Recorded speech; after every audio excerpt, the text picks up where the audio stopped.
All right, I think we are live. Welcome, guys, to this Monday night live on Juve Therapy. If you're here for the very first time, my name is Roman, and with me today I have Mustafa. Can I call you Mo?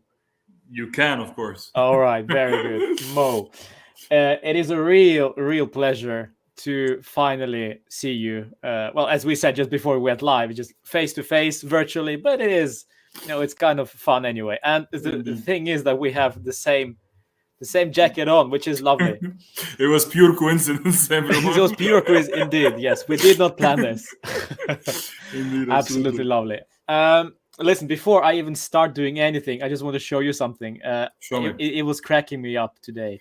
So because of this Facebook and Instagram and WhatsApp downtime, Yeah. uh, I found this. Uh, let me see if I can find this. I This can is a see. sketch. There we go. This is just hilarious. It cracks me up, man. I think Twitter won the war of social media tonight. I think Yes, Twitter indeed. is the only winner tonight after what happened. This is Yes, yes. unbelievable. No, Oh, it I love. reminded me of the old days, the pre-social media days. Huh? Indeed. So Oh, this is fantastic. I love Mr. Bean. amazing. I grew up with this guy actually. I It's love Mr. Bean too, man. I mean, I love uh, Mr. Bean. It's one of my childhood heroes. yeah, yeah, yeah. Indeed. Oh, lovely. All right. Absolutely. Guys, so once again, welcome to UA Therapy for the very first time. I gotta say also hi to Max in the chat and also Steve, and probably many others will be arriving later on. Mo, we gotta you're here for the very first time. We don't know much about you, so first of all, I really want to Sure. know who you are, what do you do, and most importantly, you are based in Turin. So please Yes. explain to me and to everyone watching why Turin. So first of all, who are you, and kick it off from there. Absolutely. So, okay, so my name is Mustafa. I am originally Egyptian, and I have been living indeed in Turin for the last 5 years. And why I ended up in Turin is a pure coincidence. I mean, I'm a statistician, and believe it or not, I mean, there was something here. There was an opportunity, an employment opportunity here, and I applied and I came, and I actually have been working here for 5 years. And I mean, I don't think that you would think I'm a labor statistician, but this is this is my profession. And in general, I've been living in Turin for the last 5 years, which again was for my very good luck because I'm a Juventus fan for 24 years. So for me, I really never. I mean, I never thought that I will end up living in Turin. I mean, and it's something that is was one of the, let's say, the good things of life that happened, and okay, like the coincidence that happened in my life. And I've been here for the last 5 years, close to the old lady, and getting to deal with Italian local Italian football fans for some time now, and with the weekly banter. I mean, luckily Juventus was dominating for my first 4 years. Now I'm in a defensive a little bit, but hopefully we get back soon to winning ways. And yeah, I mean, so been here. I mean, again, Juventus fan for a very long time, for since actually yeah, ironically, since the Champions League final loss, because my love story with Juventus started in the Dortmund game in 1997. Yeah. For all-time fans, they will remember that we were losing 2-0, and then Del Piero scored a great goal, and I really liked the goal. And then I was cheering for at the time. I thought that Juventus was the underdog because they were losing. I was a kid, but then when you retrospectively, obviously Juventus was a much stronger team, and they should have won that match. But our eternal bad luck in finals hit. So anyway, I got excited, and then after 5 minutes, Lars Ricken, he completely destroyed my dreams, Yeah. and he scored the third. And ever since, I've been a Juventus fan. So it started with the Champions League loss, and I'm still waiting for that day I Oh can finally yes, celebrate yes. winning it. We A little have we bit, have yeah. 7 of them already, so it's not like So, we We lack I mean, these yeah, Champions League indeed. losses, I unfortunately. mean, I'm 32 and I've already seen 5 final losses, so I think I Yeah, have good immunity by now. yeah, it just doesn't That's matter a little anymore. You bit. know, we lose another one. Oh, we just tired already. Oh, enough Fact, already. Yeah, and absolutely. actually, the first question already goes to you from Steve, one of my great guys, great followers. Tell Steve, me. he asks you. Let me just highlight this one. Who is your favorite Egyptian player of all time? Wow, that's a tough one. So, the greatest Egyptian player of all time is Mohamed Salah, obviously. I mean, by far. So, we have never had a player of that caliber. Not Mido. Not Hmm. no, so no, Mido was good, but he's nowhere near that level. We never had a player of that level. We never had a player who was scoring in the biggest competitions in Europe. And I mean, for me, he's probably one of the top 5 players in the world right now, if not top 3. So no, but he's the greatest Egyptian player of all time by far. My favorite player will probably be a local player. He's not going to be very familiar with our with our listeners, but his name was Mohamed Abu Trika, who was very famous in Africa. He's actually very well loved in Africa. He was the playmaker of my local team back home, which was called Al Ahli, which is the Oh, most wow. successful team in the history of Africa. Mm. And actually, it is the team that has won the most international titles globally, even more than Real Madrid. So it is a team that has so yeah. There you go. Mohamed Abu Trika is probably my favorite Egyptian player. Mm. In terms of a sentimental, emotional attachment. But of course, the greatest is Salah by far. And I don't think we will ever have a player of that level again because of many reasons that we can talk Yeah. about for hours. And There you go. he was playing for, of course, for Roma. He was playing for Fiorentina, and Yes, of before, course. of course, joining Liverpool. Chelsea before Chelsea and Chelsea, Basel. indeed, Obviously, he started yes. in Basel. I mean, Salah. No, Yeah. Salah is an amazing success story, and I Mm. mean, we are all very happy back home, obviously, to see someone with that kind of level, obviously. Yeah, But yeah. I Which mean, brings me to, of course, our beloved Juventus. Why did you? What do you explain? Why did you become a Juventus fan? So I have like 4 questions to you in regards tell me, to Juve, and tell me. the first question is, of course, the always the question you ask every Juventino the first time you meet them is, of course, your all-time Juventus favorite player and why. Okay, this is a very difficult one. Okay, so Wow, is it? okay, so I thought it's gonna be no, like I'll tell something you why. Anelka or Bentner or something. Yeah, Lord The Lord, Bentner. yes. No, I'll tell you. I mean, okay, the player who made me love Juventus is Alessandro Del Piero. So he has obviously a big place in my heart because I didn't see the Juventus of Baggio. I was too young to remember Baggio, but I remember Del Piero. My favorite Juventus player of all time is Gianluigi Buffon Wow. for many reasons. So obviously, I'm a goalkeeper in real life. So I was always a goalkeeper. I always liked the position of the goalkeeper. And I loved Buffon even before he went to Juventus. So when he was still in Parma, I still remember his Superman T-shirt and all that stuff. So Buffon for me is a role model and an idol, but also he is my favorite player of all time with a very close follow of Del Piero. I always find they're both, it's almost the same, but Buffon take that edge given that I am a goalkeeper. So, but Mm. there you go. So I love Juventus because of Del Piero. I absolutely love him to bits. But my favorite player of all time, Juventus player of all time, is Gianluigi Buffon by far. All right. Second That's question. And to this question, please don't answer Salah.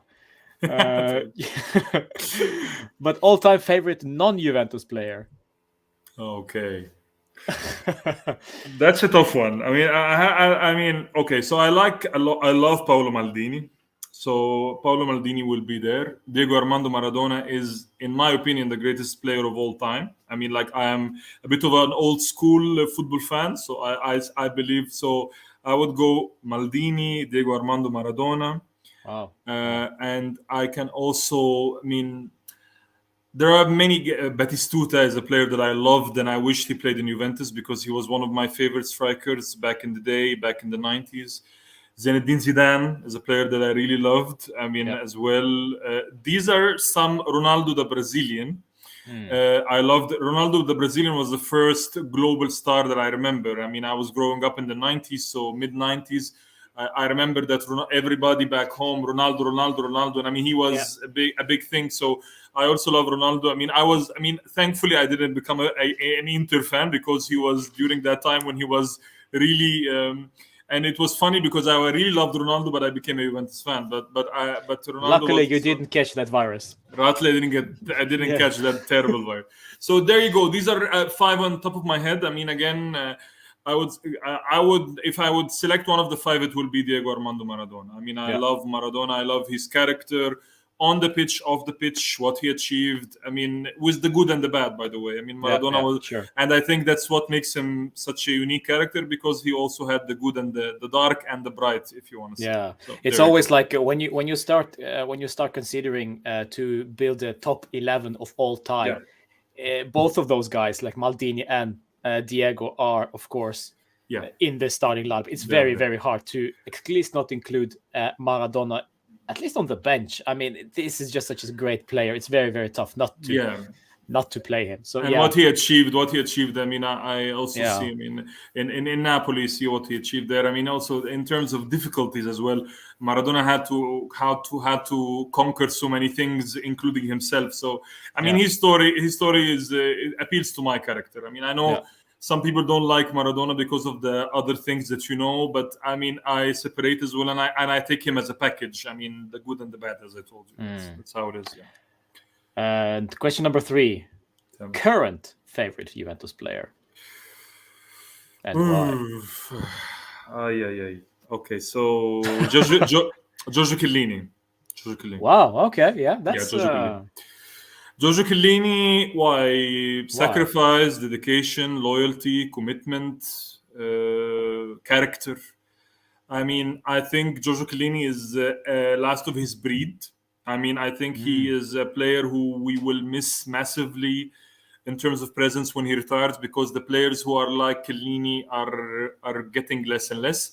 I mean, I think there is a promising new generation coming with a little bit of what we call Juventa. You know, like they have this Juventus spirit and the character of Juventus, like Locatelli. I mean, like also, even if he's still new, but you can feel that. I mean, of course, there are other players in the team. I mean, Bonucci. I mean, I was never a huge fan of Bonucci. I love Bonucci, but I was never a big fan of him. But I mean, I think, but in general, of course, he is one of the old guard.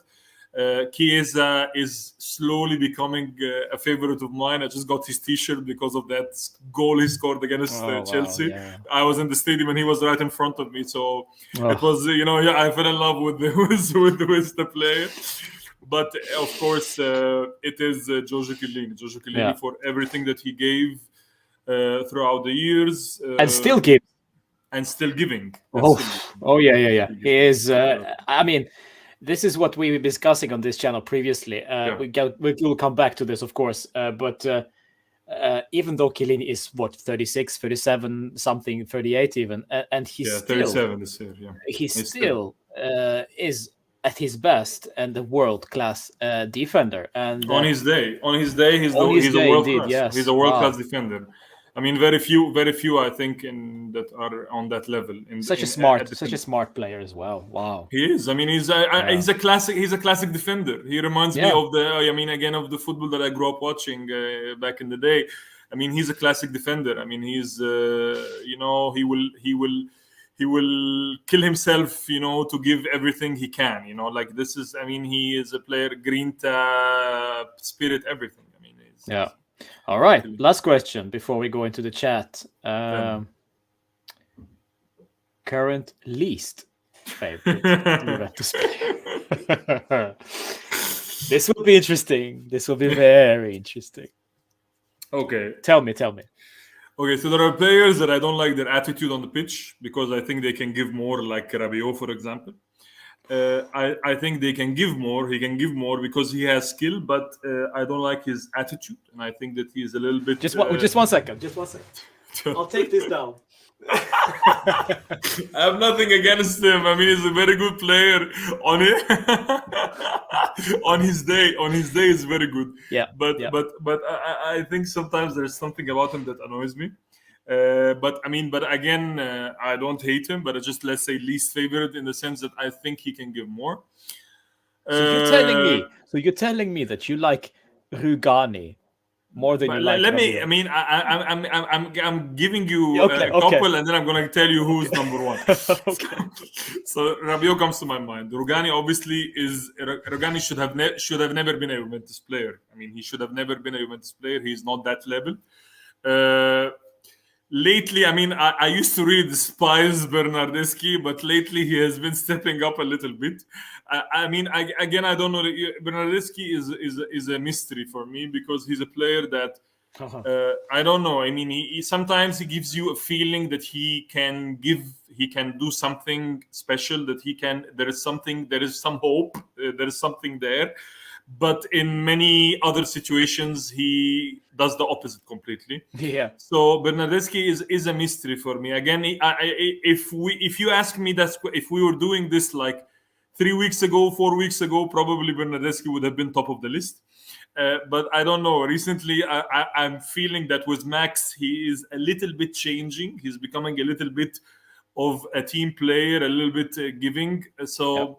Yeah, these are three that I have in mind. I can also talk about players that but this is a different question though, because players that I had hopes for, but then they are disappoint me a little bit. But this. So yeah, let's go. Since I have some hope in Rabiot and Bernardeschi, let's go Rugani. Yeah. Okay. Let's go for the popular choice. Let's go for the popular choice, unless proven otherwise. Yeah.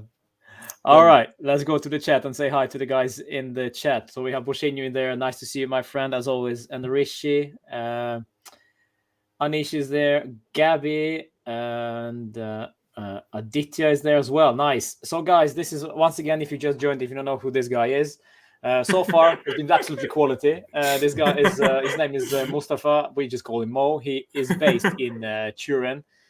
So, yeah, it is...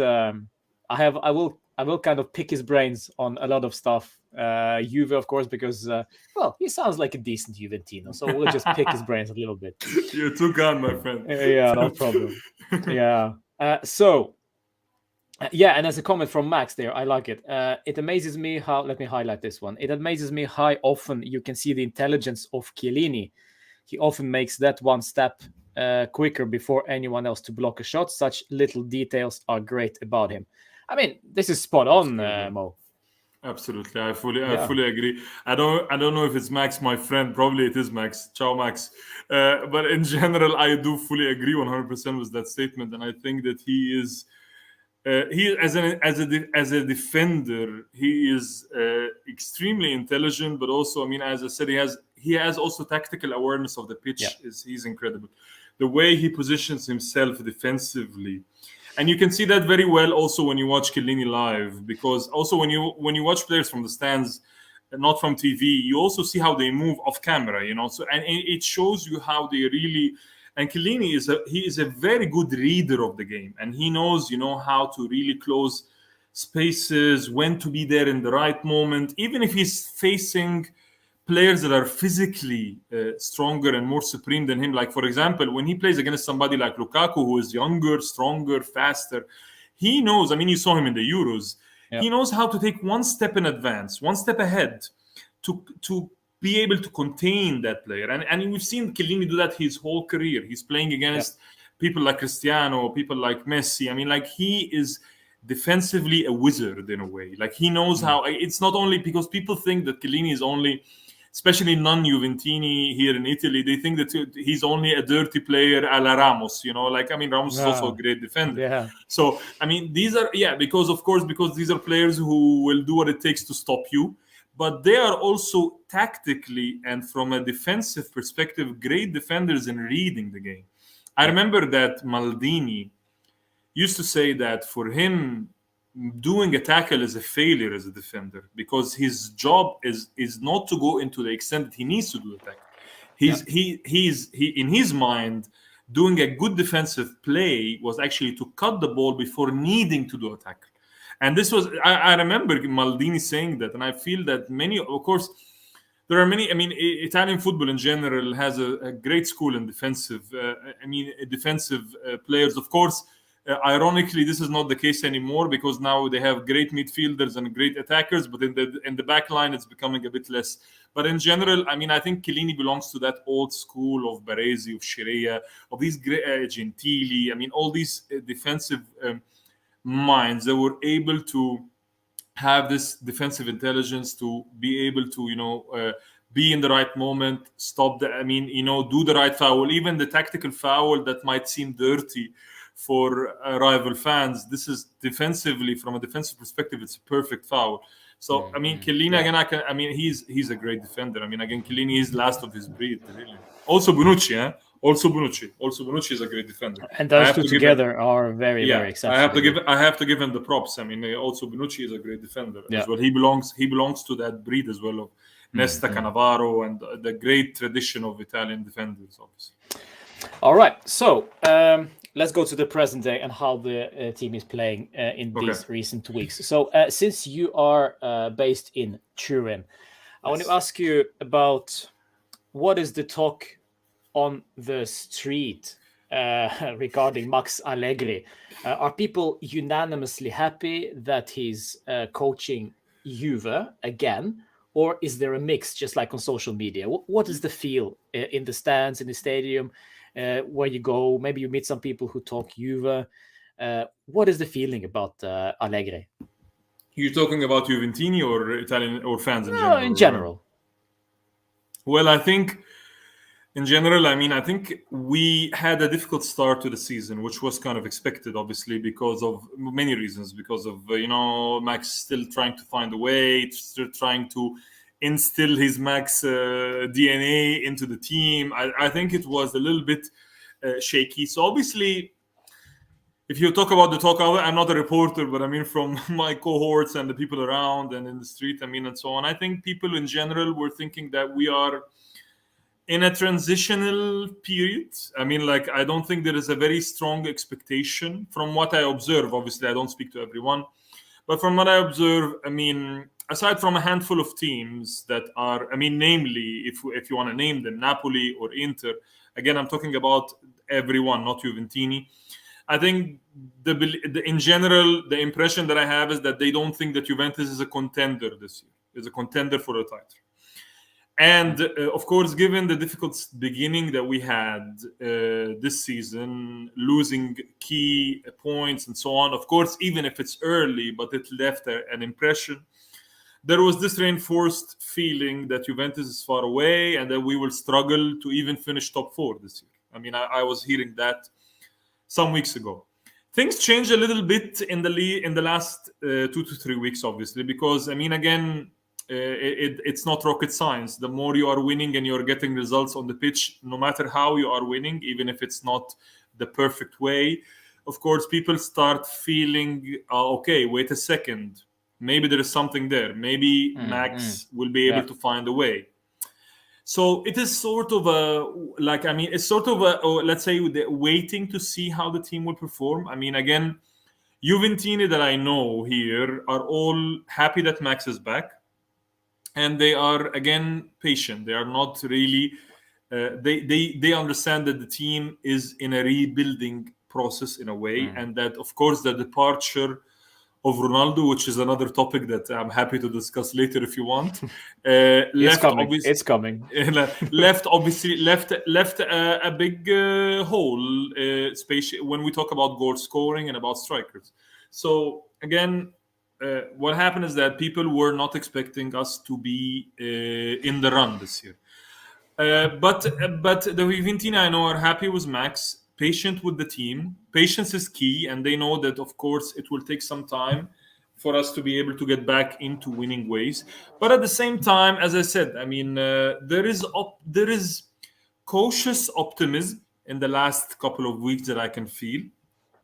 There is also, I think some are also waiting because we have 2 important matches coming up after the international break. I think people are still waiting to see how we will fare against Roma and against Inter, because in a way, there are 2 teams that are in the run for the top spots in the table. Obviously, for the top four, Inter obviously is in the run for the Scudetto. So there is a belief that if Juve somehow managed to find a positive result in these two games, then okay, maybe there's something happening there, and then maybe Juventus is not really going to be away from the winning spots. Obviously, the top spots. Even even the Scudetto. Obviously, we can dream and we can hope. Of So course. again, it is still early in the season, and I'm seeing a lot of people on social media, especially on Twitter, they always overreact. Again, I even said that. I still think that. From a realistic point of view, although I'm still waiting to see how we will fare against Inter and Roma. I still think that Inter and Napoli have consistency and have a strong squad this year, and I think that they are more contenders than us. But at the same time, I would never discount Juve. I would never say that Juve is out of it until I see, obviously, if hopefully not, obviously, a series of bad results, we're far away and so on. So in general, yeah, it's a feeling of cautious optimism, if you want to say. This is what I feel from the people around me, and waiting to see how we will fare in the coming. Also, remember that we had a really tough run of games. We played. We had a very tough run until the Inter game. We are having tough run of games, but then we will really have a very kind of relaxed. Although lately we have been tending to suffer more against weaker teams. It's something that is becoming a situation. It's like they always like this. We tend to play better against bigger sides. It's like the curse of Juve. It's the curse of Juve, exactly. Also because the smaller sides, they play the game of their lives against you, because they know that this is, for them, as we say in French, expose. They all want to be. It's the big défilé where you want to really show your skill and so on. So again, but in general, after the Inter game, relatively speaking, and from a logical point of view, we should be able to rack up some points. But again, waiting to see how we will really fare in these tests that are obviously going to have an impact as well on our position in the league, and obviously morally, in terms of morale also. If you beat Inter, it will boost your morale heavily. If you beat them in San Siro, obviously. So again, these are things that make a difference. The same way, again, football is a sport about the small details and the small moments. The game a couple of weeks ago that one of against Spezia. If we lost, if we lost that game, it would have been a huge problem. It would have been completely. The team would have it would have broken the spirits of the team a lot. So being able to snatch a victory like that, it changes you. It boosts your morale and changes the way the team plays. So again, this kind of football is a game about small moments and moments of crucial moments that make a difference and have an impact, obviously, on on the rest of the season, obviously, or on your season as a team. There is a question from Anish to you there. Let me highlight this one. Sure. What steps should Allegri take to control the contribution of players who don't contribute good on the pitch and will not do in the future? That is an interesting question. I think we're talking about players who maybe not contribute so much on the pitch, meaning, well, perhaps Aaron Ramsey's, the Di Ciglios, perhaps. What steps should a coach take in order to take control of these guys? Is it not so much about the coach anymore? Maybe it's about the management, because maybe management just need to let them go. Well, I think the coach is quite fundamental in the puzzle, if you want, the jigsaw puzzle. I think Max is a very good man manager. He has very good man management skills, and this has been proven throughout the years since his first tenure with us. And now recently, you can see small moments that you realize that this is a man who really knows how to manage players. Max obviously is a very different coach from Pirlo, completely different from Sarri. So I think it was normal that it would have taken him some time until he could figure out. Of course, he doesn't have Max.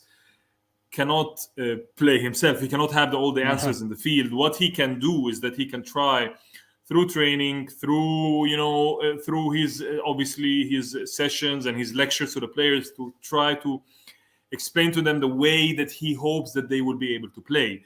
But then again, at the end of the day, Max can, again, you can, I believe in Max Allegri as a coach, and I think that tactically he's a genius of the game. And there are very few managers in the world who are able to read a game tactically like Massimiliano Allegri. And again, the way he puts his formations, he manages to do changes that the opponent doesn't realize. I mean, you saw Tuchel last year. He outcoached all the coaches of Europe. Max managed in the game that we played, he managed to completely outcoach Tuchel. He had no solutions. And I could see him from the stadium. He was frustrated. He was shouting. He was saying like that. Again, Allegri is a great football manager. Tactically, he knows the game. He's a very good man manager and all that. But at the end of the day, Max cannot score himself. He needs players. And he needs players that will be able to translate his ideas and his tactics on the pitch. Obviously, again, I do disagree a little bit with many of our also people on social media who think that we have rubbish players, that we have players that are all crap. I think we have a problem in the midfield. We have a problem in the midfield that has been ongoing for years, since the time of Marotta. And I believe that Marotta is one of the best football directors in the world, but he was... of course, this problem started from his time. I'm not going to put it only on Paratici because it's not also fair.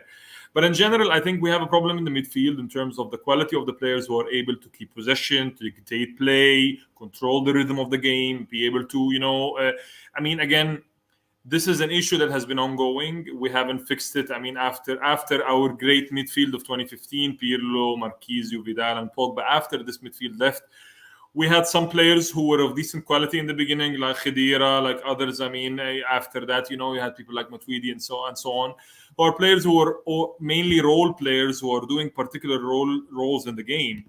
But they are not players who dictate the tempo. They are not that quality of midfielders. So this is an issue that we still have. I think Max Locatelli was a major addition to the team because we really needed that profile. We needed the profile of Locatelli, and this was a great signing. I cannot even... emphasize enough how we needed a player of that caliber.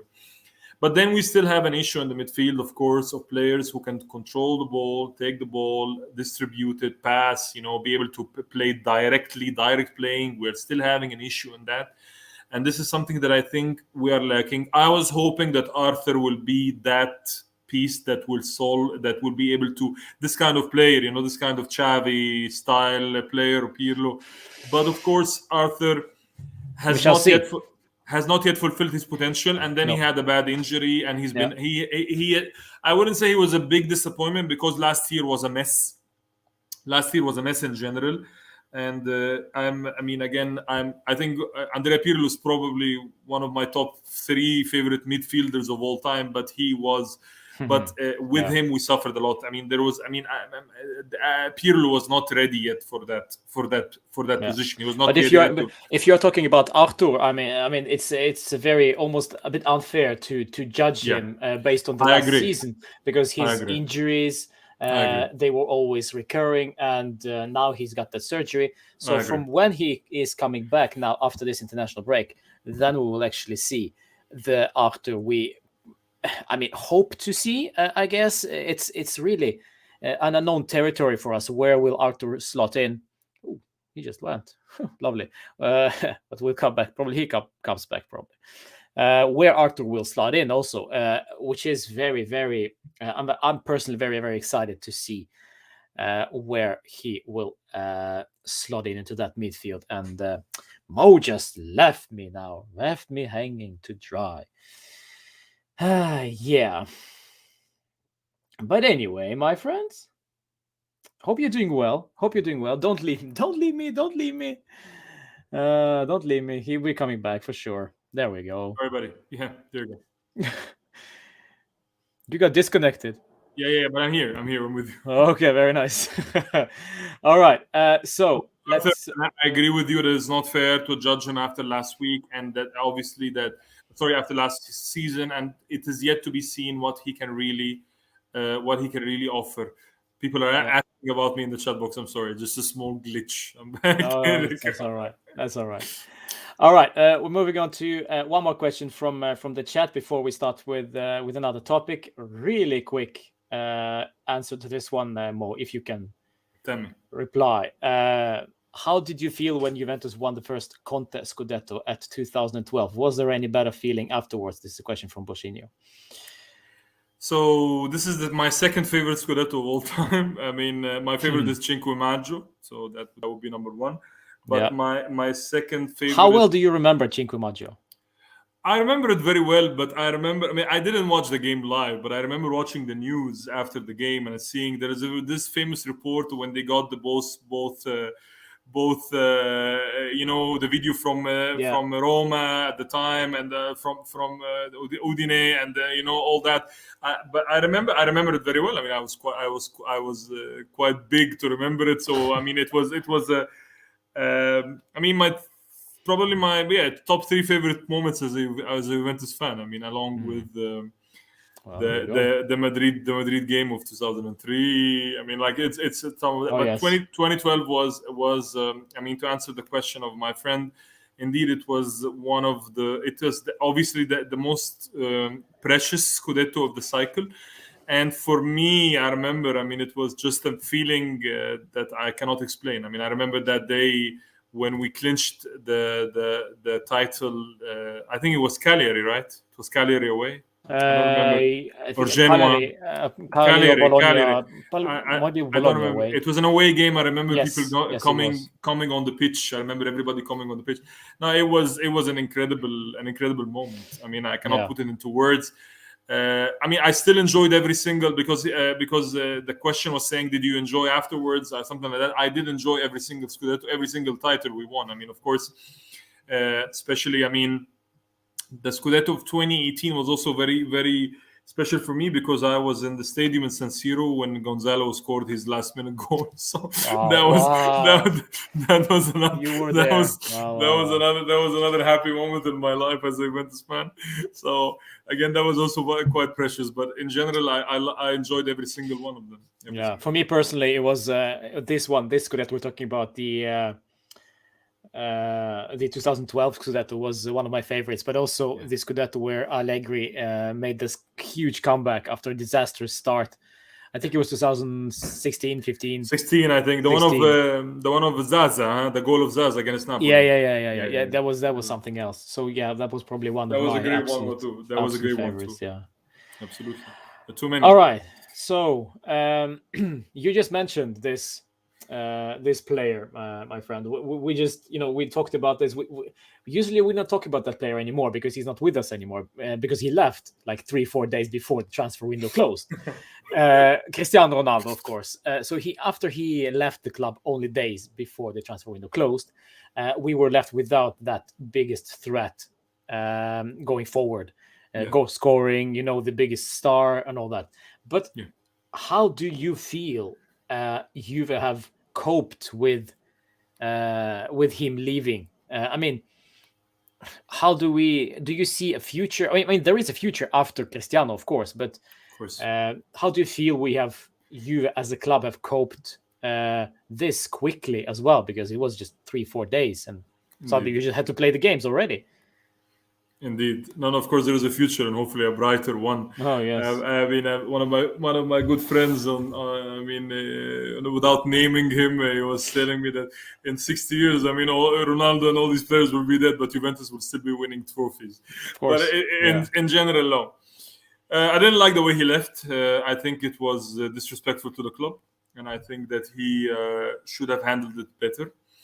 I don't think our management are so incompetent to the extent that they know that Cristiano is leaving and they don't act until 3 days before the window. I mean, I have criticized the management a lot, even Agnelli. I mean, I'm one of the few who criticize them on social media.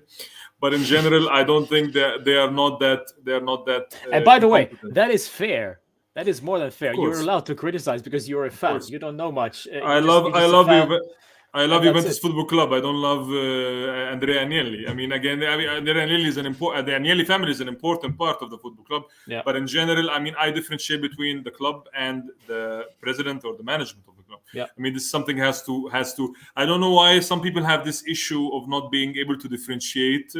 It's kind of like you love the country, but you disagree with the president of the country. You know, I mean, like it's anyway. I love politics, but I'm not going to go into that. So in general, yeah. So again, I didn't like the way he left, and it was very, very selfish from his side. But anyway, it went. But again, I'm happy he left. I'm very happy he left because I didn't like the club the last 3 years. I didn't like the version of the club the last 3 years. I felt that the club already we didn't change our identity. It's like we sold our souls to the devil in a way. I mean, like I was feeling that the club was really becoming how do you say it, a medium or some sort of a tool for Ronaldo to achieve his numbers and his statistics and his the achievements of the club are credited to him. The losses are credited to others. I mean, again, I didn't feel the vibe around the club. I have nothing against Ronaldo. I mean, I have nothing against Ronaldo. I don't like him. I don't hate him. I'm completely neutral. The same for Messi. I'm in general, they are not the players. I love the players I grew up watching. They are not the players I grew up watching. So in general, so just so that nobody takes that I'm a hater or any of that crap. Be careful. We see, excuse my language, yeah, because I'm tired of that stuff. Yeah. But in general, yeah. How did we cope? I think, of course, we needed another striker. I think Keane was coming anyway. I think Keane was coming, and Cherubini, and Cherubini said it, and I believe him. I believe him that Keane was not the replacement of Ronaldo, because also, if you are signing Keane as the replacement of Cristiano Ronaldo, then you are putting Keane in an incredibly difficult situation. I mean, and the boy is still young. He's still obviously needing time to develop and so on. So you cannot really put that kind of pressure on him. I think we coped in the beginning. Obviously, we had a problem. I mean, again, Morata has stepped up a little bit this season. I mean, before his injury, I think he was playing and he was contributing. Dybala was also playing well, and he was kind of, his chains were, were rattled a little bit. He was free a little bit of the chains that he had the last years. I mean, I have my issues with Dybala, but we can talk about that in another moment, because I mean, Dybala is also one of the players that I had very high hopes for, and I'm still waiting for that moment where I feel that my hopes were well in place. We can talk about him later, yeah. Yeah. But in general, I think Allegri is now trying to find different solutions to the problem.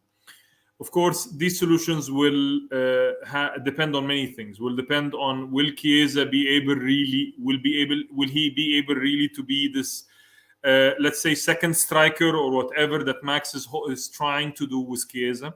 Yeah. This will need that Chiesa will have to be scoring consistently, trying, kind of like Salah. We were talking about Salah earlier. The same profile of Salah. Remember, Salah in the beginning was not a very good finisher, and this was one of his bigger issues. And he had to really work on himself a lot to improve his finishing, and now he's one of the best finishers in the game. So I think Max is trying different things. He's trying to see if he can depend on Keane as a striker, as a Chiesa play. I mean, I saw recently now playing Berna as a false nine and not playing with a striker, and trying to again.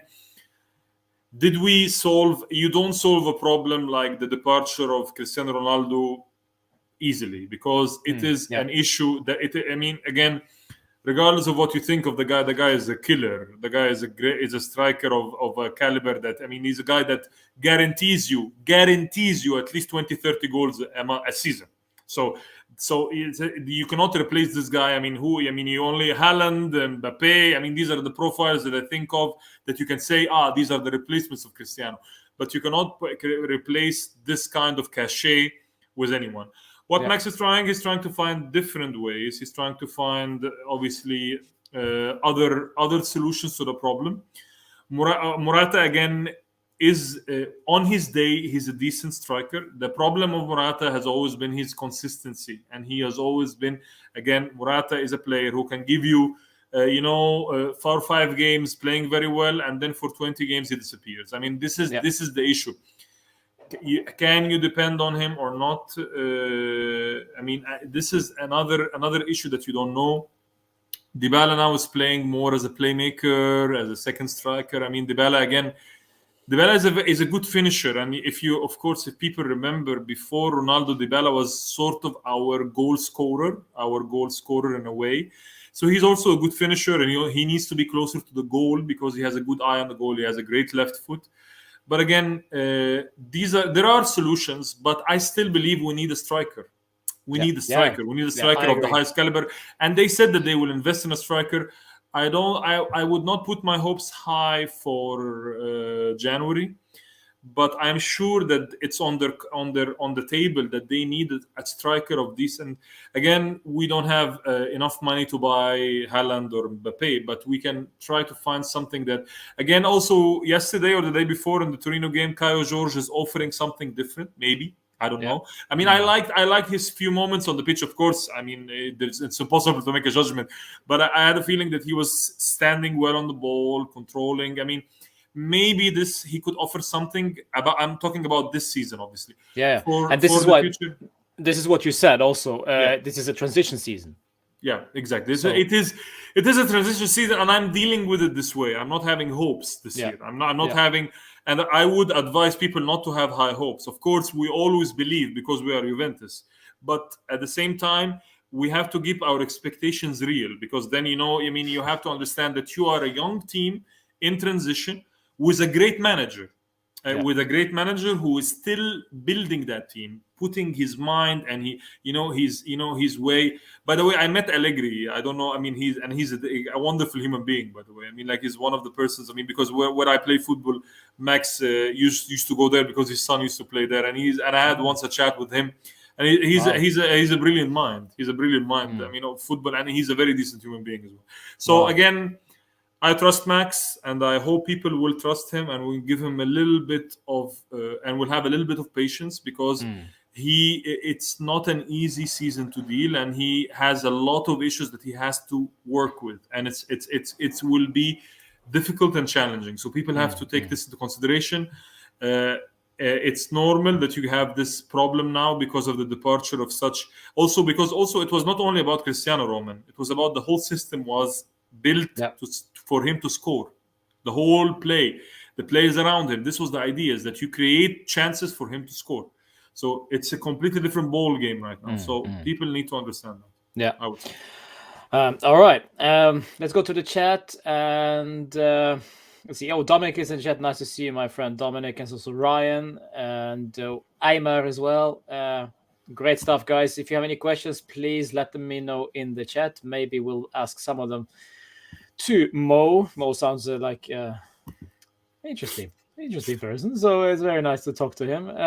Thank you very much. No worries, my friend. So there is one more question before we move on to the next topic from the same guy from Boshinho. I love the activity in the chat, guys. By the way, smash a like on this one. By the way, don't forget about that. Very important. What is your perspective about Juventus dealing with young talents? All the time loan to average team and not giving them chance. Fagioli, Dragosin. Meanwhile, Bayern produce players like Musiala.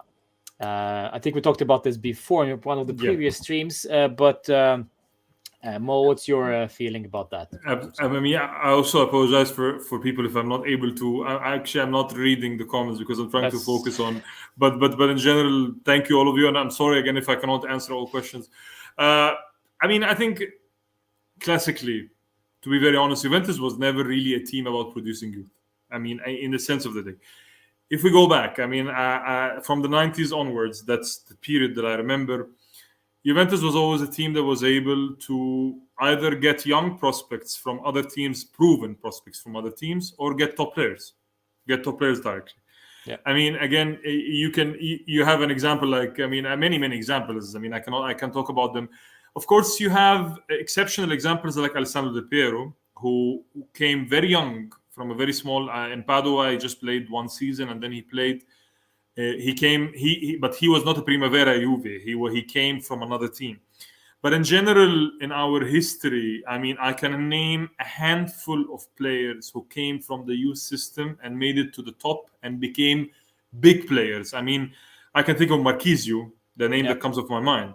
Yeah. But if you look at Juve in the last 20 years, very few people are homegrown. Juventus is, classically, Juventus is a team that always had, obviously, had the purchase power to be able to go out there in the market, either locally in Italy or also in Europe, and to get the top dog in the market, if you want to say. I mean, so this was something that we classically did. Of course, I understand that people would love that we have a school like La Masia of Barcelona and other teams that are famous for building their players. I mean, from the Primavera up until the first team. But in general, I mean, again, from my time as a Juventus fan, I mean, very few examples. I mean, Jovinko was also a youth product, but in the end of the day, another unfulfilled potential, unfortunately, who again just disappeared. There are some young players like Fagioli, Dragostin, but again, Fagioli is now playing in Serie B. I mean, again, I understand. I mean, again, they are players who we would love to feel that they have a potential. But again, it is a difficult dilemma. But in general, classically, and I mean, I'm sure you agree with me, Juventus was never a team about building from down up. And I will tell you why, because Juve, and I said this before also, Juve are such a huge club that if you, as a huge club, focus on developing talent, improving youngsters, then you risk not winning titles. Exactly. And this is the fault with this is the bad part of being such a huge club, because when you are a big club, you have to win titles now, today, tomorrow, every single day. This is the demon of a big club. And if you try to develop young players, in 5 years maybe they will be great, world class, but in those 5 years you will be losing. You won't win anything. This is the thing. I mean, again, you make a perfect point, Roman. I mean, again, Juventus cannot stay 5 years without winning a title. I mean, this is aside from the post-Calciopoli period, which was a very particular period in our history, or our Farsopoli, as I like to call it. Juventus never had a run of 5-6 years without winning anything. Again, I think the equivalent of Juventus in Europe is Real Madrid. In the sense, Real Madrid is also a club that was never known was producing youth. Like very few examples in their history. It is a club that manages through, again, as you said, it's a very big club. So you go and you buy the finished deal. I mean, you went to buy Chiesa is 22. Locatelli is 23 or like 22, 23. So they are very young players. But again, as you said, and I fully agree with you, you cannot afford to lose, to not Juventus. I mean, this is the thing. I mean, even our slogan, winning is not the only it's the only thing that matters. So it is a different mentality than other clubs in the world, like Ajax, for example. I mean, Ajax is a team famous for its youth school, and they have. I mean, people think that Barcelona is the origin. Ajax is the origin. Actually, Ajax is the reason. I mean, Ajax is the one who invented the total philosophy, the total football, Rinos Michel, and all that. And Barcelona took that from when Cruyff went, and so on. So they have a great school, a great youth, and as you've seen some years ago, in the generation of De Ligt and all these players. But again, Ajax can afford not to win for some time. I mean, Ajax won 4 Champions League titles. Ajax won 4 Champions League titles. I mean, so in the end of the day, but there are different clubs. There are clubs who can afford it. There are clubs who cannot. Juventus cannot afford not to win. And that's why you always go for the finished deal in the market that can help you to win on the shorter and the medium long term. All right. Great answer. So back to the present day. Since the start of this season, Juventus have improved, no doubt, with 4 wins in a row, starting with Malmö 3-0, then Spezia, Sampdoria, before beating Chelsea, and then, of course, Torino this Saturday. And this was, of course, an improvement in terms of results, but also, well, let's face it, I mean, there's basically also performance improvement on the pitch. Of course. As well. But then the real question is, Paulo Dybala got injured in one of those games, but we still continue to improve as a team. So my question to you is, this is the guy who's the management supposedly want to build a project around. That's all they say. Supposedly. Yes. He is now injured once again, and coincidentally, Juve are continuing to perform without him. And we look actually more as a team in the last 2 games where Dybala was injured. Do you think this is a coincidence? Or do you think more of like in terms of Dybala is such a difficult player to facilitate that he kind of destroys the system which, well, for example, Allegri is trying to build? Well, I think Dybala is also a player, as I said. I mean, He's a very complicated player. He's a very complicated player, and I know that some people really like him to a bit of a toxic extent, in the sense that, like, I mean, it becomes like as if you are insulting their father when you talk about it. I mean, I don't know. I mean, with younger football fans, I think priorities are mixed a little bit. But in general, I mean, I like Dybala, and I think he has something to offer. But the problem, as you said, rightfully, and it's an ongoing issue. It's not something from today. Is that Dybala obviously is a player who is different to fit into systems. I mean, during Max's time, the last couple of years of Ronaldo's time, and I don't remember the summer, if the summer of 19 or 20, when there was the idea of exchanging him with Lukaku. And I remember the backlash at the time. I would bet that a lot of our fans would love to have Lukaku now, but in general, no. I think Dybala, for me, has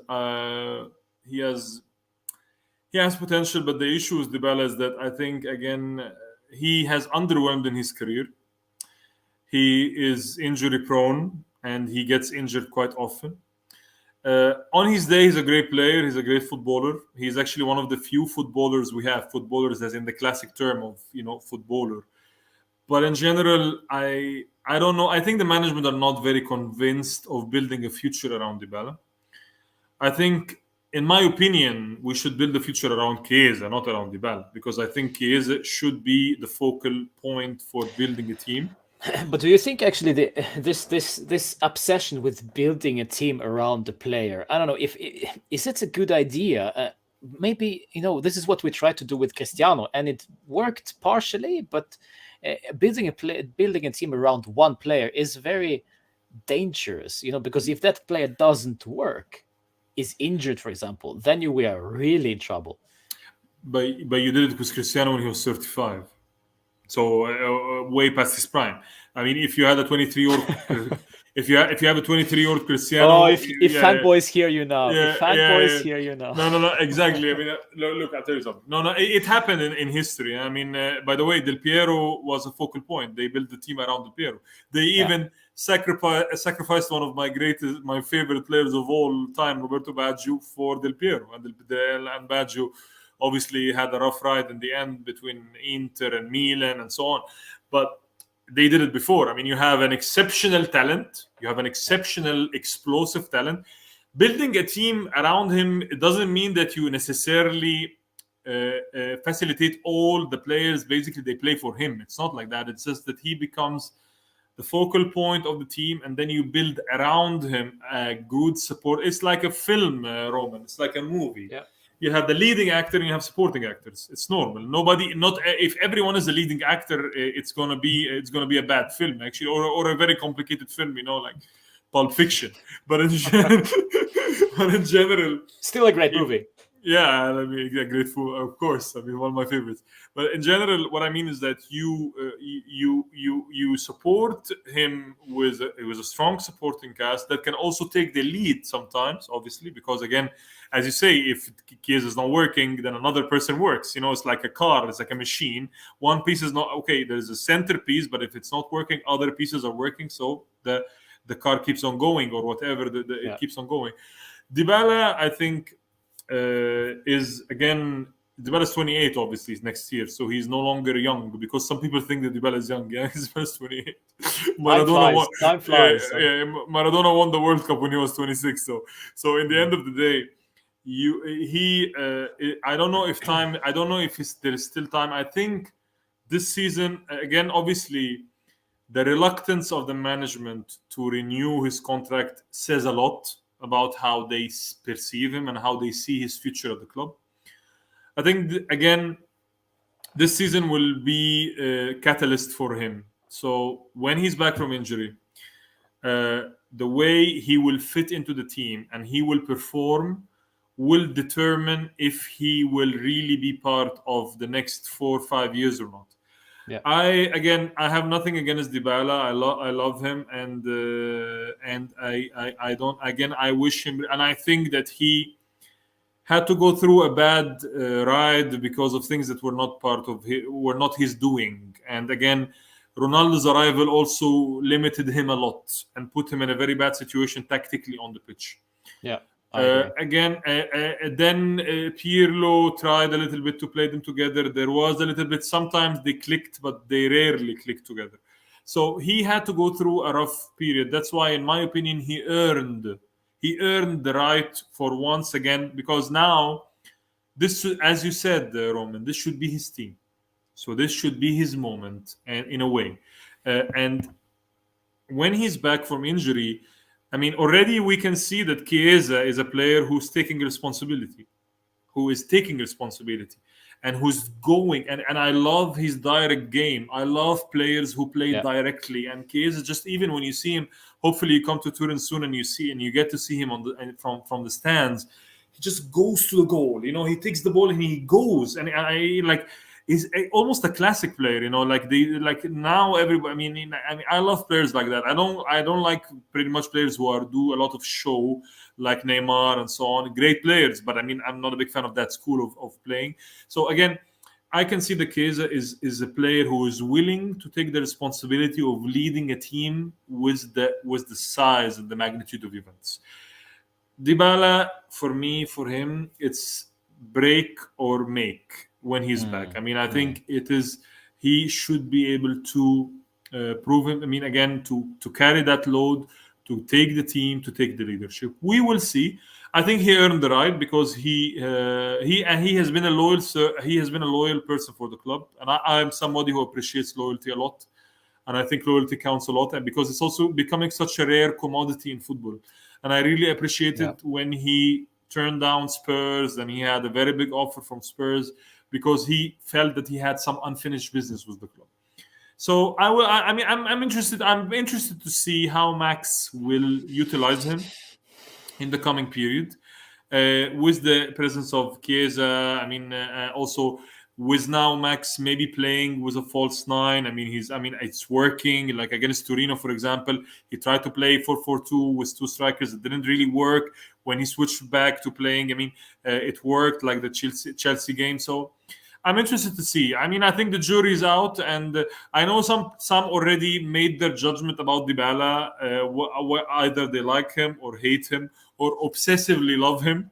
Yeah. So I'll wait to see how it goes, really, because this again, we can turn back to the topic when we discussed Allegri football as well. It's like you said this. It's like it's supposed to be a machinery. If one player doesn't work, it really doesn't matter. You can always sub on someone who can work instead of him, and also at the end of the day provide the results that we need. Yes. And with Dybala in there and Chiesa, those two players are.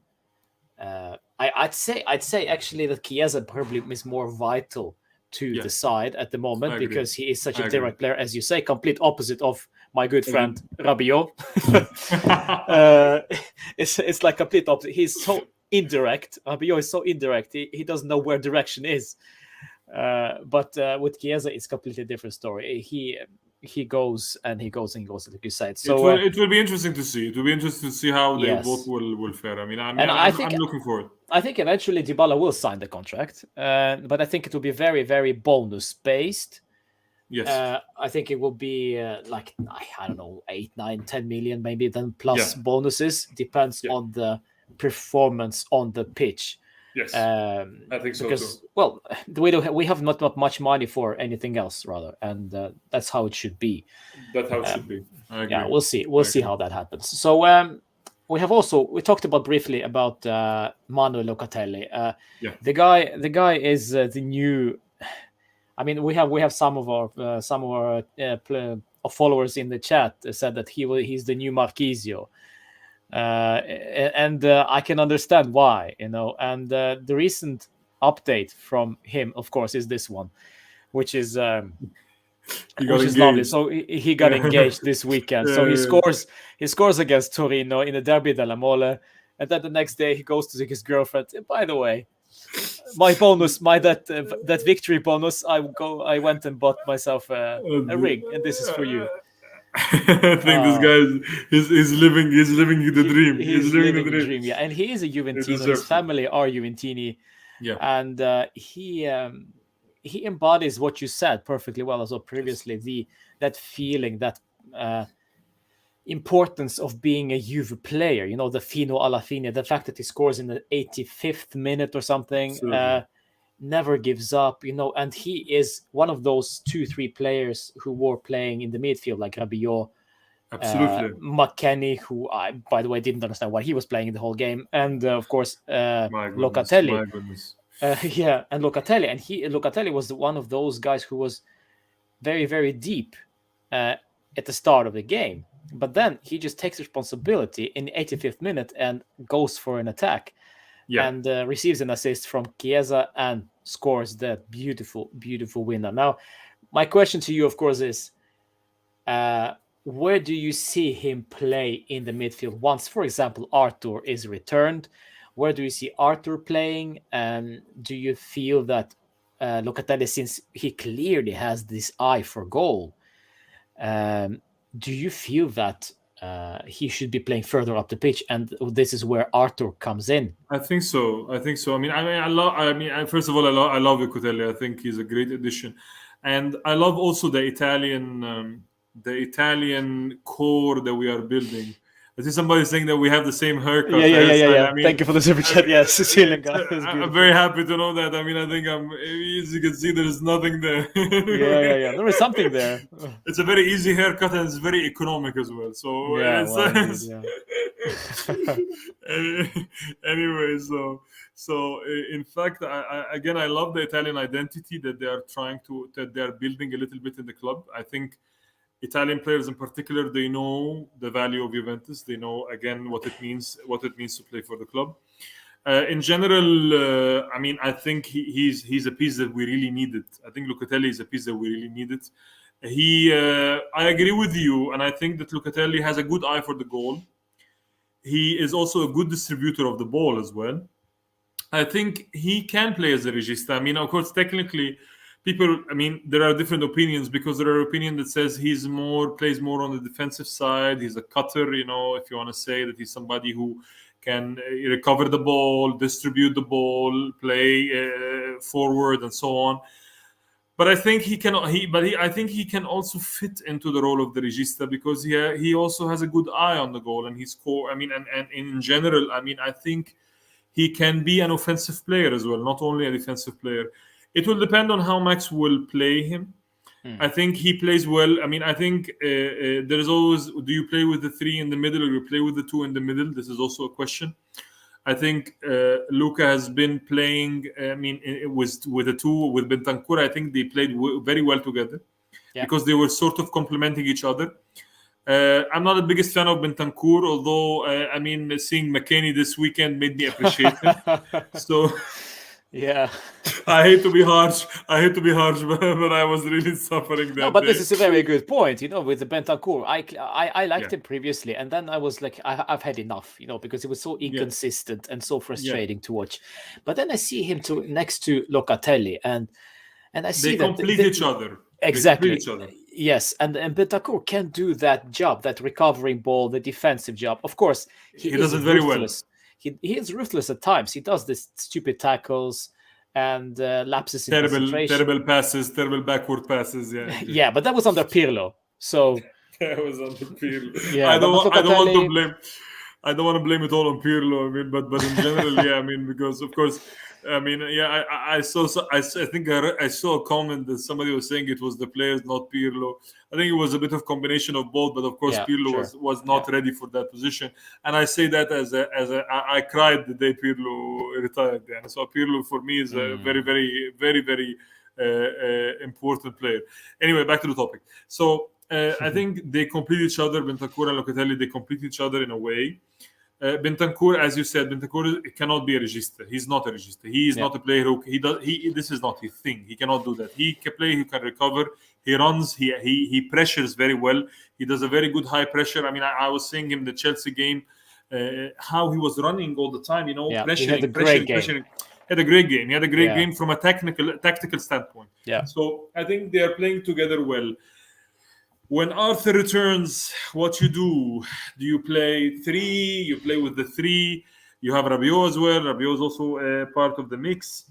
I mean, Rabiot also Arthur.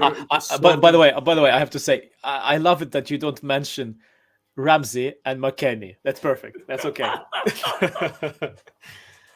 Did you see somewhere? Have you seen Ramsey anywhere? Because nobody can find him. It seems he's just invisible. He got injured from sitting on the bench. So I'm I have no words anymore. So, and I mean Ramsey. I'm not counting Ramsey. I'm not gonna count him. Unfortunately, it's. He's another glass man. In any case, I think I don't see McKennie and Ramsey as starters. I think at best they are role players in particular matches, but they are not players that you can count on. Yeah, Bentancur also is not a big player to count on, a big midfielder to count on in the big moments. Although again, he can perform in particular limits within his limitations. It will be interesting to see what Max will do. I still believe for us to play the kind of football that we hope for, we need a different breed of midfielders. We need a different kind of midfielders who are really able to dictate the game. The likes of even in Italy, like in Milenkovic, Savic, this kind of footballers who are really midfielders who are really able to impose themselves, dictate the game, control the tempo. We are still a little bit behind in that, but I mean, again, it will be interesting to see how Max, again, because Max didn't have Arthur available. So again, it will be interesting, and also I'm also interested to see how Arthur will return, because again, will he return in form? Because Arthur is a very good player in terms of controlling He's a good passer. He passes very well. Although he doesn't play direct football that much, he plays more sideways, but still, he's a very good passer. I mean, I remember when his beginnings in Barcelona, they were calling him the new Xavi. I mean, this didn't last long. So, but in general, so it will be interesting to see how this will go. Again, I think Bentancur, working well with Luka, but then I'm interested to see how it will go beyond, obviously. Yeah, I'm seeing something that you highlighted in the chat. Yes, Ryan says that Bentancur is playing really good in the latest games. I hope he keeps it consistently. That's the real kicker, to keep it consistently. I think the best ones right now are Bentancur, Locatelli, and Arthur. It makes a balanced midfield. But you know what? This is the thing with, for example, Max Allegri, right? Because this is when he gets injuries to Morata, Dybala, Arthur. A bunch of those players usually start, if you think from outside. But they don't start, of course, because they're injured. And then he still makes a 1-0 against mighty Chelsea. He still goes to Torino in Derby della Mole and winning. He's a tactical genius. Exactly. So it's just not. It's not. I think it's not just about the players. It's about which players are available and how to make them play best at that certain time. So if he has Rugani, De Sciglio, Ramsey, and McKennie available, and that's all he has, I will not be surprised if he makes some masterclass and gets a result out of these players, because they're such a typical Allegri. And he is capable of doing that. Just to get this very clear, because people need to understand that. Never, and it will never be, a player or any kind of player as great as he is never important than a manager. Manager is everything. The manager is everything, because people this forget is probably that. Right. This is probably why Cristiano never really clicked with Allegri. This is the issue, because people, I mean, you have a very shining example, Paris Saint-Germain, a shining example. I mean, you see the kind of players that this guy Pochettino have. You see this kind of players that he has, and you see the football that he's playing. the terrible football that he's playing with a trio of Messi, Neymar, and I mean, we want one of these will win the Champions League. One of them will win the Champions League. So again, with Allegri. So again, I mean, you are talking about, again, manager is everything, guys. The manager is everything. The manager is the most important piece in the puzzle. Without the manager, you really nothing goes well. But again, yeah, I mean, I think again, and this is something that I love about Max that I didn't love about Conte. I'm bringing another name into the mix.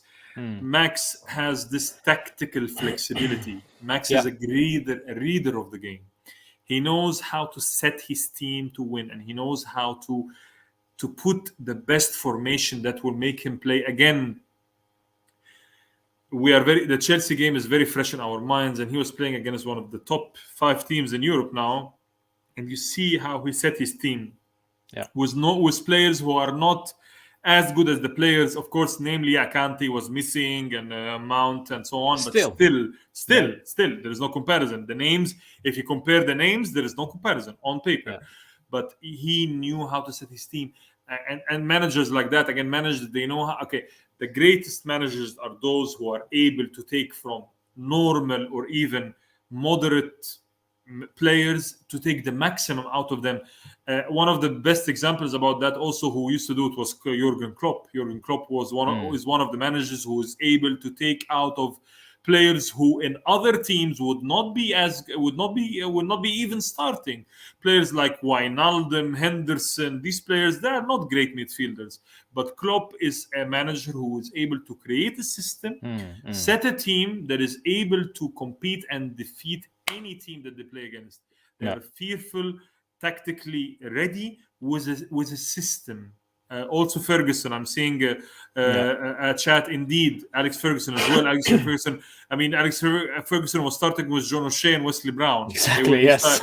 So I mean, also Ferguson, of course. I fully agree with my friend Adi. So Ferguson was also one of these managers. For me, these are the greatest managers. I mean, again, and Max has this tactical flexibility that Conte lacks, because Conte plays with a system and he doesn't know how to diversify.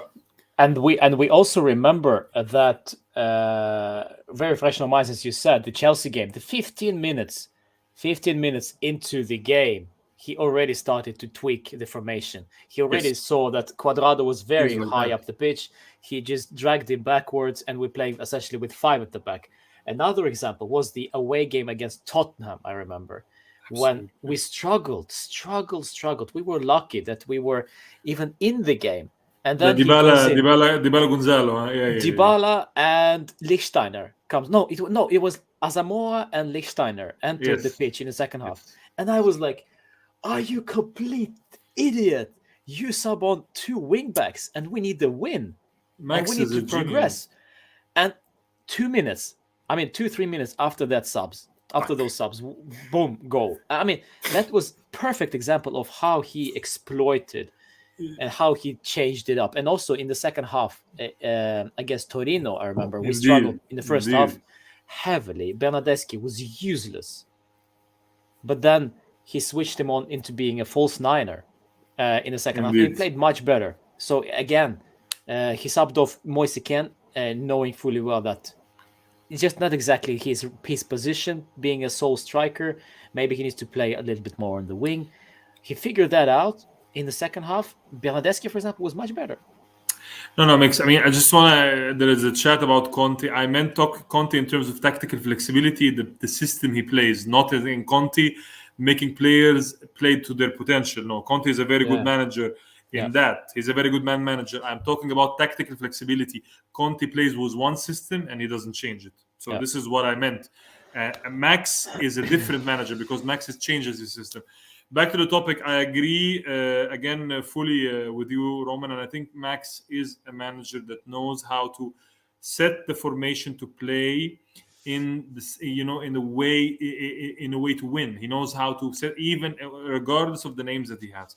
Of course, in the end of the day, you need the players to be on their day, because in the end of the day, Max cannot play on the pitch. So the players also have to be on their day. Because if they are not playing to their potential, but Ocon, again, Max is a very good man manager. He's a manager he's very good at man management. He's able to motivate the players. Even, you see some of the clips of him joking with the players. Even sometimes, scolding them in a funny way, like Bernardeschi, Kicking when them he in when the he ass. exactly when he give him the Yeah. ass and all that.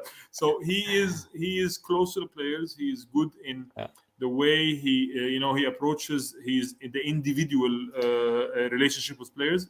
Yeah. And tactically he's flexible. I But remember. again, the players have to play the game. That's I how it is. remember Moise Kean spoke about it when he left for Everton. He spoke about Allegri highly. He was like a mentor to Moise Kean in regards of off the pitch growing as a person, not exactly as a player, but as a person. And the same thing happened with Pogba. Pogba was very fond of Allegri off the pitch, because off the pitch he took care and he knew exactly how to make them tick, those young players. Yes, of course. So I love that. I love that progress. And Pogba, if we go back to those young players that we developed, Pogba was probably the most Very young when he came. recent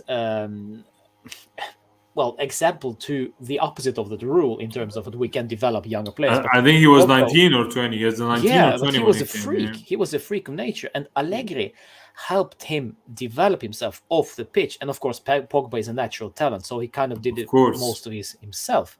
But I loved how Allegri developed young players when and if they are good enough.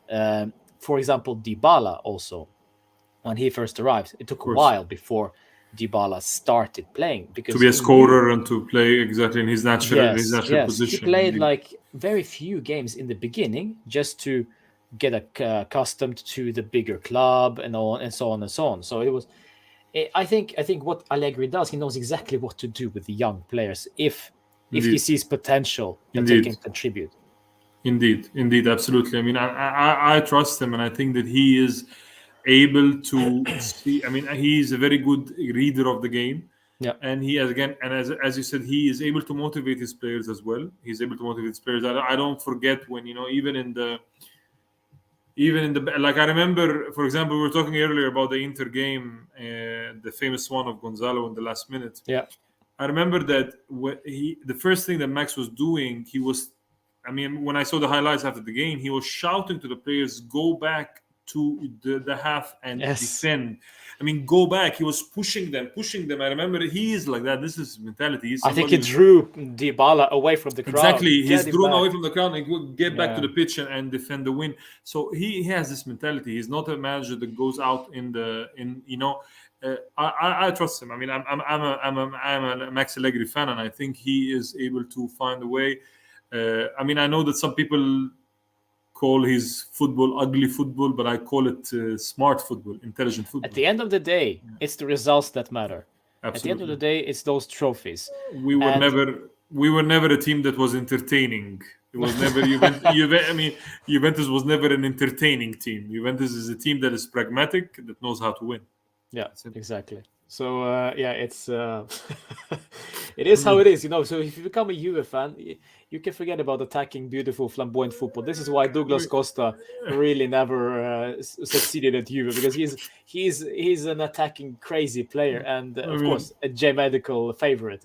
Exactly. I mean, we never played like prime Barcelona in our history. No. I mean, never. No. I mean, it's a pragmatic team, and that's why Max really understands the culture of the club, and he fits completely with the dynamic of the club. Yeah. And this is the issue that Sarri couldn't go into, and it's something.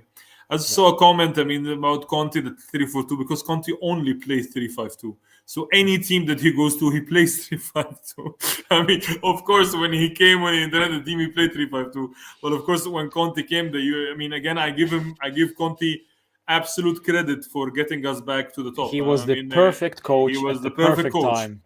Because Conte is the best, probably the best coach in the world to take a team that is up and coming and then get them up to their potential. Yeah. He's probably the best coach in the world to do that. But tactical flexibility is not his forte, as we say. It's not his forte. I agree completely. Yeah. All right, guys. All right, we're closing in for the final 5-10 minutes of the show. If you don't know who this guy is, by the way, this is Mo. He is based in Turin. We talked a lot about Juve, of course, and the good, the bad, the ugly, the necessary things that needed to be done. And basically, the main thing we can agree on is just trust in Max Allegri, and we'll see where that train goes.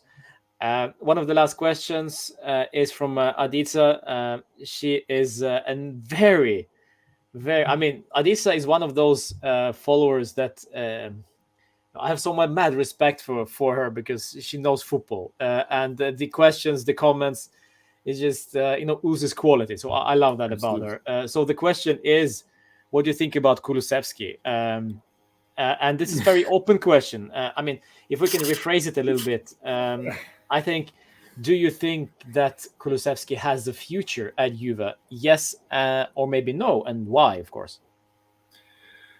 Well, I That will don't probably believe. be the last question for the stream, by the way. No, I don't know. I mean, I don't think we should have paid 40 million euros for Kulusevski, but in general, but I think again, I mean, I've been into that discussion with a couple of friends on Twitter. I mean, in general, I think Kulusevski. Yeah, I mean, his natural habitat is obviously a winger. I mean, he offers, let's say, a range of play that we don't have. But again, my issue with Kulusevski is a little bit. Sometimes I feel he lacks confidence in his game. Yeah, His final touch is still not as it can be, as in it should be. I think also he was also a little bit used out of position since he came, so maybe this also affected a little bit his level. I mean, I think he's a very young player, so of course, yeah, he could end up being an addition, an added value, but he could also end up being a player that we basically just dispose of because he didn't find his feet in the club. In general, I'm interested to see what he will do. Also, we have to remember that the season is still long. We're still yeah, in early yeah, October, yeah. so I think I'm interested to see how Max will utilize him, especially when he was going to be playing, obviously in his normal position. I mean, we saw in Torino game he came well. He played well in that He was game. I very mean, I think good. he was very Yeah, good. Of course, it was a limited entrance, but still he had an impact. He hit the crossbar with a good goal. I mean, it would have been a good goal. Would have been sealed the game completely. So I'm interested to see more of him. I don't want to judge him right now. Sometimes, I mean, I said the one thing that I'm sure of is that we should have never paid 40 million. That's for sure. I think we overpaid for him. But in general, I am also going to hold my judgment a little bit. So the jury is out. I'm interested to see how Max will play him this year and how he will perform. So it's again a situation of wait and see and hope, yeah, which is the yeah. sum of all wisdom, according to Alexander Dumas. Yeah, yeah. That's very poetic. Wait and hope. That's how Yeah. it is. No, thank you, Gabby. This is really a great session. Yes, and also thank you for Thank the you, super everyone. chats to Smart Idea and of course our good friend Sicilian guy. So yes, I mean with Kulusevski, it's very interesting because every time he enters the pitch, every time he plays, it just doesn't ooze confidence. Yeah. It's very nervous. It's very frantic, and it almost looks like the club is just too big for him. And the expectations are just too big. The occasion is too big for him. So my question in regards to Kulusevski is: should he then go on loan, perhaps somewhere, to play consistently, to gain that confidence, to play well over several seasons, like he did for Parma, or should he stay at Juve, try to become? Well, it also depends on Dybala, of course. If Dybala leaves sooner or later, Kulusevski looks like to be the vice Dybala. Maybe. I think that's so funny question. No, I think Yeah. think Don't answer that. I mean I won't. So I think given our lack of options this year, I think it's better that he stays because again we don't Yeah. have a lot of options on the attacking third. So again, I'm interested to see him this year and see how he will develop, how he will evolve. If if he doesn't really develop into something that is worthwhile, I think he should either be sold or go on loan. I mean, because again, or if we or if we don't get to see him that often when Dybala is back. So in general, I mean, I'm interested to see how he will perform. I think again, he shows glimpses of quality, but I agree 100% with you, and that's what I said. He is lacking confidence in his game. Again, the maglia of Juventus, the Bianconero, is a heavy maglia. Yeah. And again, this is the difference between big players. Because, by the way, there are two types of big players. There is big players who can play in big clubs, and there are big players who can play in smaller clubs. If people are older Juventini, they remember Thierry Henry. He was a big player. Yeah. He failed in Juventus completely. And he went to Arsenal and he exploded. He became the best player in the Premier League, and he was a great player. But again, there are types of players like Alessandro Del Piero who are able to wear this heavy shirt and perform and become big players. Yeah. And there are other players who are not. And this is partly why when I see this comparison between Totti and Del Piero, I smile, because you can never compare the maglia of Roma with the maglia of Juventus. Del Piero could wear that maglia. He was injured, almost a career-threatening injury, and he came back, and he was still a force. He was even better. He was even better after the injury. I mean, even better is he became a different player. He was a better finisher, but he was less explosive, obviously, because of the injury. But again, I mean, and Totti obviously was a very big player, but of course he was playing in a smaller club. So again, there are players who are able to wear this shirt and perform and able to have this additional pressure, because there is an added pressure when you play in a club like Juventus, and there are players who cannot. So again, it is the jury is out for Kulu. And I'm again hoping that he performs, because in the end it's a win situation for us, because if he manages to become the player that people hope he is. I just want to say, I mean, for whoever is there, love the club, don't know the players. Support the players, but the club is more important. Sometimes I feel people support players more than they support the club, and it's something that I don't understand. So again, the club is what matters. If the player is performing well, it's for the club in the end. That's the interesting thing about that one, because when you are a young kid, like 6-7 years old or something, and you start following a team, it's almost always because of one player. Of course, you fall in love. You fall in love with Baggio, Del Piero, Buffon, and then you just follow them. But then your love expands to the whole team and the club. And once that particular player leaves, you're just so in love with that team. It starts like that. It's sad for you that Buffon isn't playing anymore for you, of course, but you still love the club. Of course. And by the way, and if my club was playing against Buffon's club, I would be supporting my club. I mean, again, it is something. You'll be hoping for 0-0. Yeah, hoping for 0-0, but I mean, I don't want him to concede. I don't want to concede goals. But in general, of course, it is. You exactly. It starts with a player, and it translates. And in my case, back home in my home in Cairo in Egypt, of course, Italian football was very popular in the 90s. It was called the Paradiso del Calcio, the paradise of football. And at the time, I mean, I remember there was this young player who made me fall in love with the club, which was Alessandro Del Piero. So again, it starts with a player, translates into love for the club itself, and the love for the club is the thing that remains, because players eventually, unfortunately for us, they end up retiring. I mean, most of the players that I grew up watching, they are mostly retired by now. I mean, I think Buffon was the last link with Zidane and all these people. So again, it is the circle of life, it's the nature of life. The club remains. In 50 years, the club remains. The players, they fade away. That's how it is. I have a 4-year-old, and he's in love with Dybala.